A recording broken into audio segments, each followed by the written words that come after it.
Viewers কেমন আছেন সবাই? আজকে আমরা আবার বাজার দর দেখব। তো স্ক্রিনে দেখা যাচ্ছে লাল শাক।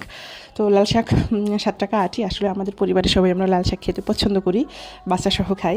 আর সাথে যে রয়েছে মিষ্টি কুমড়া। তো মিষ্টি কুমড়া এক পিস 40 টাকা, যেটা একটু কম দামে পাওয়া গিয়েছে। তারপর চাল কুমড়া 20 টাকা পিস। এটাও কম দামই মনে হচ্ছে আমার কাছে অন্যান্য সময়ের তুলনায়, যখন 40 টাকা 45 টাকা পিস পাওয়া যেত। তো ওই যে ধুন্দুল দেখা যাচ্ছে 30 টাকা কেজি। সবজির দাম মোটামুটি রিজনেবল মনে হচ্ছে আমার কাছে। তারপরে যে আম 30 টাকা কেজি, একটু বড় বড় ফজলি আম। তো আমের দামটা আমার কাছে বেশি মনে হয়েছে। কাঁচামরিচ 35 টাকা কেজি, এটাও আমার কাছে মোটামুটি আর কি একটু সস্তা মনে হয়েছে। তো বেশি করে নিয়ে এসে আর কি ব্লেন্ডার করে ফ্রিজে রেখে দিলে বেশি দিন খাওয়া যাবে।